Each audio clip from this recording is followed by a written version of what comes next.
Good morning friends. आज हम लोग सामान्य विज्ञान का पार्ट 4 देखेंगे। क्वेश्चन फर्स्ट दिया गया है, इतिहास के तहत अध्ययन किया जाता है।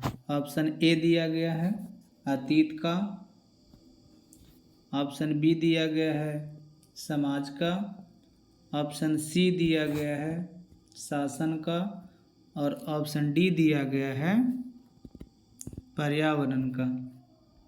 तो इस क्वेश्चन का करेक्ट आंसर हो जाएगा आपका ऑप्शन ए यानी कि अतीत का। हम लोग क्वेश्चन नंबर 2 की तरफ चलते हैं। क्वेश्चन नंबर 2 दिया गया है,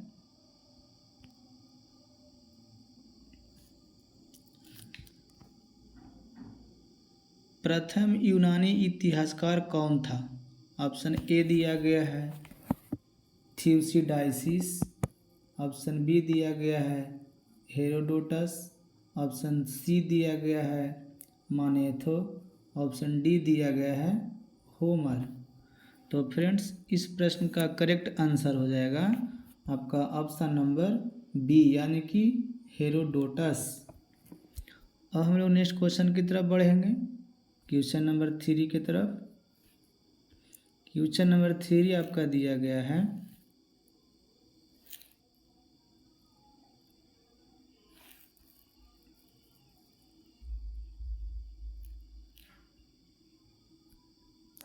निम्नलिखित में से किसने स्पष्टतः कहा कि इतिहास के समस्त निष्कर्ष युक्तिसंगत साक्ष्यों पर आधारित है।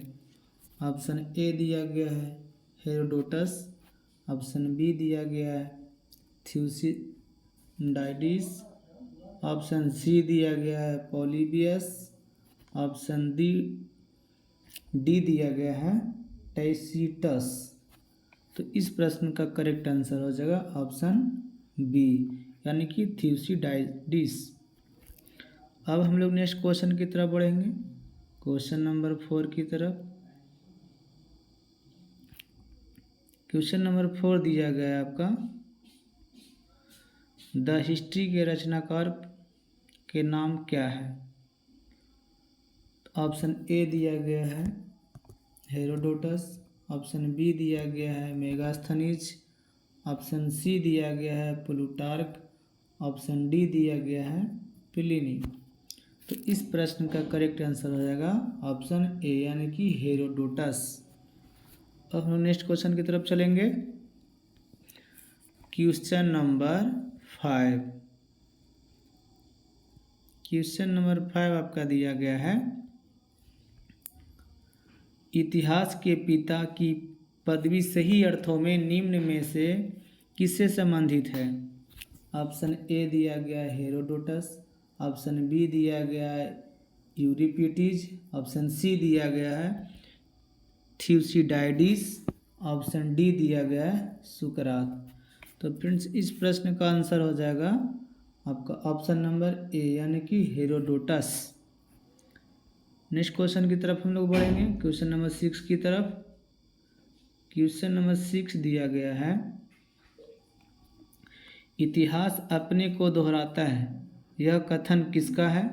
तो ऑप्शन ए दिया गया है हीगेल, ऑप्शन बी दिया गया है कार्ल मार्क्स, ऑप्शन सी दिया गया है कैल्हन और ऑप्शन डी दिया गया है वर्नी। तो इस प्रश्न का करेक्ट आंसर हो जाएगा ऑप्शन बी यानी कि कार्ल मार्क्स। कार्ल मार्क्स ने ही कहा था कि इतिहास अपने को दोहराता है। अब हम नेक्स्ट प्रश्न की तरफ चलेंगे। नेक्स्ट प्रश्न है क्वेश्चन नंबर 7।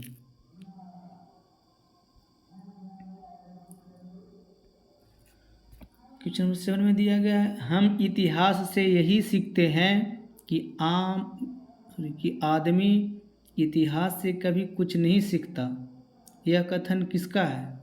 ऑप्शन ए दिया गया है हीगेल, ऑप्शन बी दिया गया है कार्ल मार्क्स, ऑप्शन सी दिया गया है जेबी ब्यूरी और ऑप्शन डी दिया गया है E.H. कार।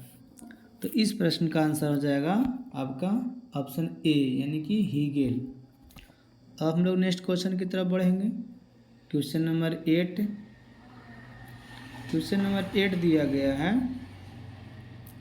किसका कथन है समस्त इतिहास वर्ग संघर्ष का इतिहास है। तो इसमें ऑप्शन दिया गया है, option A Karl Marx, option B दिया गया है जेबी ब्यूरी, ऑप्शन सी दिया गया है कॉलिंगवुड, ऑप्शन डी दिया गया है E.H. कार। तो इस प्रश्न का आंसर हो जाएगा आपका ऑप्शन ए यानी कि कार्ल मार्क्स। हम लोग नेक्स्ट क्वेश्चन की तरफ बढ़ेंगे, क्वेश्चन नंबर 9 की तरफ। क्वेश्चन नंबर 9 दिया गया आपका, निम्नलिखित में से कौन सा एक इतिहास के विषय में मार्क्स के दृष्टिकोण का संक्षिप्त वर्णन करता है। ऑप्शन ए दिया गया है,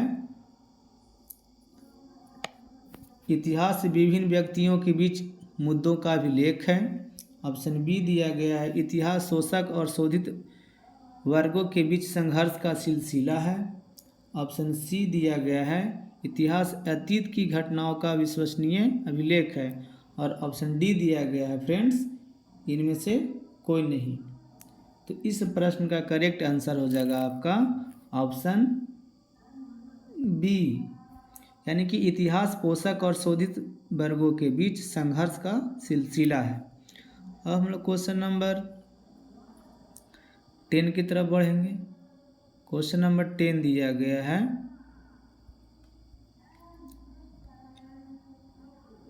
निम्नलिखित में से किसने द्वंद्वात्मक भौतिकवाद के सिद्धांत का प्रतिपादन किया। ऑप्शन ए दिया गया है हीगल, ऑप्शन बी दिया गया है मार्क्स, ऑप्शन सी दिया गया है एंजिल्स और ऑप्शन डी दिया गया है लेनिन। तो फ्रेंड्स इस प्रश्न का करेक्ट आंसर हो जाएगा आपका ऑप्शन बी यानी कि मार्क्स। अब हम लोग क्वेश्चन नंबर 11 की तरफ बढ़ेंगे। क्वेश्चन नंबर 11 दिया गया आपका, कार्ल मार्क्स ने वर्ग संवर्ग की प्रक्रिया को निम्नलिखित में से किस सिद्धांत की मदद से समझाया है। ऑप्शन ए दिया गया है आधुनिकवाद उदारवाद, ऑप्शन बी दिया गया है अस्तित्ववाद, ऑप्शन सी दिया गया है डार्विन का विकासवाद और ऑप्शन डी दिया गया है द्वंद्वात्मक भौतिकवाद। तो फिर इस प्रश्न का करेक्ट आंसर हो जाएगा आपका ऑप्शन नंबर डी यानी कि द्वंद्वात्मक भौतिकवाद। अब हम लोग नेक्स्ट क्वेश्चन की तरफ बढ़ेंगे। नेक्स्ट क्वेश्चन आपका 12 दिया गया है। क्वेश्चन नंबर 12 दिया गया है, इतिहास विगत की राजनीति है। इतिहास विगत की राजनीति है, यह कथन किसका है। ऑप्शन ए दिया गया है स्टब्स, ऑप्शन बी दिया गया है कार्लायल, ऑप्शन सी दिया गया है सीले और ऑप्शन डी दिया गया है ट्रेवेलियन। तो इस प्रश्न का करेक्ट आंसर आपका हो जाएगा ऑप्शन नंबर सी यानी कि सीले। हम लोग नेक्स्ट क्वेश्चन की तरफ बढ़ेंगे। नेक्स्ट क्वेश्चन आपका है क्वेश्चन नंबर 13। क्वेश्चन नंबर 13 में दिया गया है, सुमेलित कीजिए। सूची 1 दिया गया जिसमें लेखक का नाम दिया गया है, ए में दिया गया ओक्सफोर्ड, बी में दिया गया है ट्रेवेलियन ऑप्शन और सी में दिया गया है कॉलिंगवुड, डी में दिया गया है ब्यूरी। और इसको सूची 2 से मिलान करना है जो कि इतिहास की परिभाषा है। तो फर्स्ट में दिया गया है संपूर्ण इतिहास विचारों का इतिहास है। दूसरा में दिया गया इतिहास स्वतः मात्र एक विज्ञान है, इसमें कम नहीं और इससे अधिक नहीं। 3 में दिया गया यह सच है कि इतिहास में अतीत वर्तमान के साथ बदलता है, इतिहास का महत्व वैज्ञानिक नहीं है। तो option A B C D दिया गया है। ऑप्शन ए दिया गया है, ऑप्शन बी दिया गया है, ऑप्शन सी दिया गया है, ऑप्शन डी दिया गया है। तो इसे हम लोग सजाएंगे, मिलान करेंगे तो इसका करेक्ट आंसर हो जाएगा ऑप्शन ए। अब हम लोग नेक्स्ट क्वेश्चन की तरफ बढ़ेंगे। क्वेश्चन नंबर 14 की तरफ। क्वेश्चन नंबर 14 आपका दिया गया है,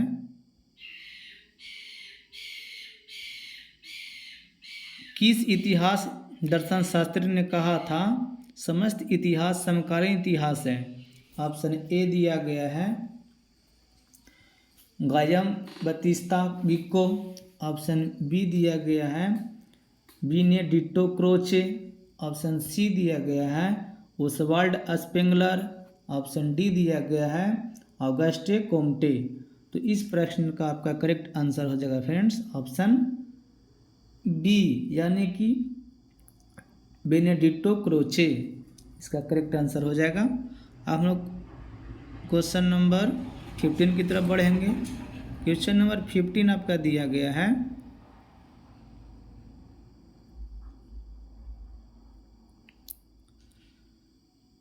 इतिहास अतीत एवं वर्तमान के बीच अंतहीन वार्ता है। क्वेश्चन 15 दिया गया है, इतिहास अतीत एवं वर्तमान के बीच अंतहीन वार्ता है, यह किसने कहा था? ऑप्शन ए दिया गया है E.H. कार। ऑप्शन बी दिया गया है चार्ल्स फर्थ। ऑप्शन सी दिया गया है कार्ल मार्क्स और ऑप्शन डी दिया गया है B.A. स्मिथ। तो इस प्रश्न का करेक्ट आंसर हो जाएगा फ्रेंड्स ऑप्शन ए, यानी कि E.H. कार। हम लोग question number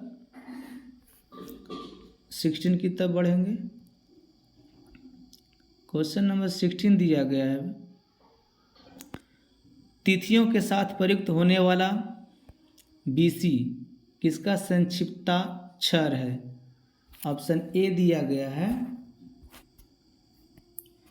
before Christ. Option B दिया गया है ब्रिटिश कोलंबिया। ऑप्शन सी दिया गया है ब्रिटिश काउंसिल और ऑप्शन डी दिया गया है बुकिंग क्लर्क। तो इस प्रश्न का करेक्ट आंसर हो जाएगा ऑप्शन ए, यानी कि BC बिफोर क्राइस्ट का संक्षिप्त रूप है। हम लोग क्वेश्चन नंबर 16 हो गया, 17 की तरफ बढ़ेंगे। क्वेश्चन नंबर 17 दिया गया है, तिथियों के साथ प्रयुक्त होने वाले HD यानी AD का पूर्ण रूप होता है। जैसे में हम लोग फ्रेंड्स 1650 AD लिखते हैं, 1720 AD लिखते हैं, तो उसी प्रकार से AD का पूर्ण रूप क्या होता है? तो इसमें ऑप्शन ए दिया गया है एनो डोमिनी। ऑप्शन बी दिया गया है असिस्टेंट डायरेक्टर। ऑप्शन सी दिया गया है एक्नॉलेजमेंट ड्यू और ऑप्शन डी दिया गया है आफ्टर डेट। तो इस प्रश्न का करेक्ट आंसर हो जाएगा आपका ऑप्शन नंबर ए, यानी कि एनो डोमिनी। अब हम लोग क्वेश्चन नंबर 18 की तरफ बढ़ेंगे। क्वेश्चन नंबर 18 दिया गया है,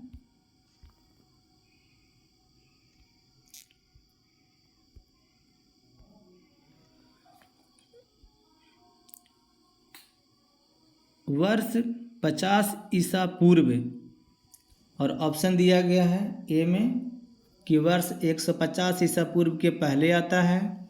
ऑप्शन बी दिया गया है वर्ष 150 ईसा पूर्व के बाद आता है। ऑप्शन सी दिया गया है जिस वर्ष में वर्ष 150 ईसा पूर्व आता है। और ऑप्शन डी दिया गया है जिस दशक में वर्ष 150 ईसा पूर्व आता है। तो इस प्रश्न का आपका करेक्ट आंसर हो जाएगा ऑप्शन बी, यानी कि वर्ष 150 ईसा पूर्व के बाद आता है क्या? तो 50 ईसा पूर्व, वर्ष 50 ईसा पूर्व। अब हम लोग क्वेश्चन नंबर 19 की तरफ बढ़ेंगे। क्वेश्चन नंबर 19 दिया गया है,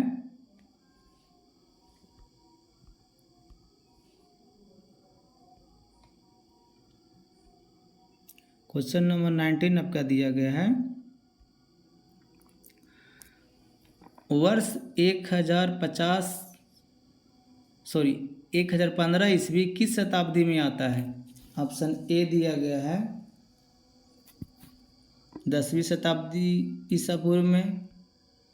ऑप्शन बी दिया गया है 10वीं शताब्दी ईसा पूर्व में, 10वीं शताब्दी ईस्वी में। ऑप्शन सी दिया गया है 11वीं शताब्दी ईसा पूर्व में, और ऑप्शन डी दिया गया है 11वीं शताब्दी ईस्वी में।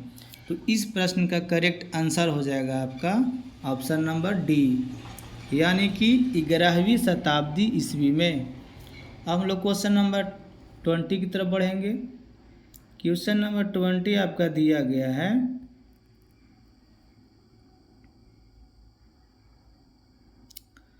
सुमेलित कीजिए। सूची 1 दिया गया है। सूची 1 में ए में विक्रम संवत्सर दिया गया है, बी में शक संवत्सर दिया गया है, सी में गुप्त संवत्सर दिया गया है, और डी में कलिश संवत्सर दिया गया है।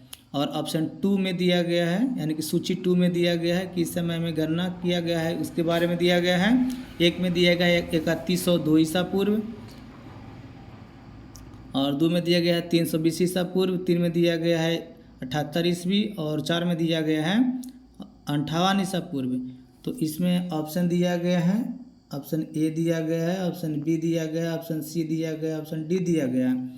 तो इसमें जब हम लोग कूट में सजाएंगे तो इस प्रश्न का करेक्ट आंसर हो जाएगा, यानी कि मिलान करेंगे तो इस प्रश्न का करेक्ट आंसर आएगा हम लोगों का ऑप्शन नंबर डी। डी इसका आंसर हो जाएगा। तो फ्रेंड्स, इस वीडियो में बीसी क्वेश्चन था। अगर इस वीडियो को आप पसंद करते हैं तो इसे लाइक कीजिए, अपने दोस्तों के पास शेयर कीजिए, जिससे कि यह वीडियो देखकर आने वाले एसएससी जीडी और अग्निवीर एग्ज़ाम में लिख सके और अपना फ़ायदा उठा सके। जय हिंद फ्रेंड्स, जय भारत।